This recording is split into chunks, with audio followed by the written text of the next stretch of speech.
ஒரு சபையில் ஹஜ்ரத் அலி ரலியல்லாஹு அவர்களிடம் ஒரு கேள்வி கேட்கப்பட்டது.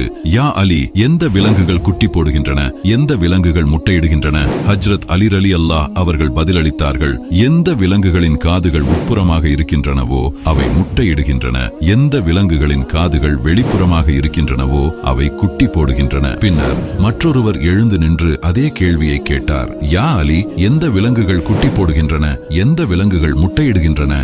இப்போது கேள்வி கேட்டவர் மாறிய ஹஜ்ரத் அலி ரலியல்லாஹு அவர்களும் பதிலின் தன்மையையும் மாற்றிக்கொண்டார்கள். ஹஜ்ரத் அலி ரலியல்லாஹு அவர்கள் பதிலளித்தார்கள், கேள், எவை தம் குட்டிகளுக்கு பால் ஊட்டுகின்றனவோ அவை குட்டி போடுகின்றன, எவை தம் குட்டிகளுக்கு உணவை தானியத்தை அளிக்கின்றனவோ அவை முட்டையிடுகின்றன. பிறகு மூன்றாவது நபர் எழுந்து நின்று அதே கேள்வியை கேட்டார். யா அலி, எந்த விலங்குகள் குட்டி போடுகின்றன, எந்த விலங்குகள் முட்டையிடுகின்றன? ஹஜ்ரத் அலி ரலியல்லாஹு அவர்கள் புன்னகைத்துவிட்டு, உனக்காகவும் ஒரு புதிய பதில் உள்ளது, கேள், எவை தமது உணவை மென்று உண்கின்றனவோ அவை குட்டி போடுகின்றன, எவை தமது உணவை அப்படியே விழுங்குகின்றனவோ அவை முட்டையிடுகின்றன என்றார்கள்.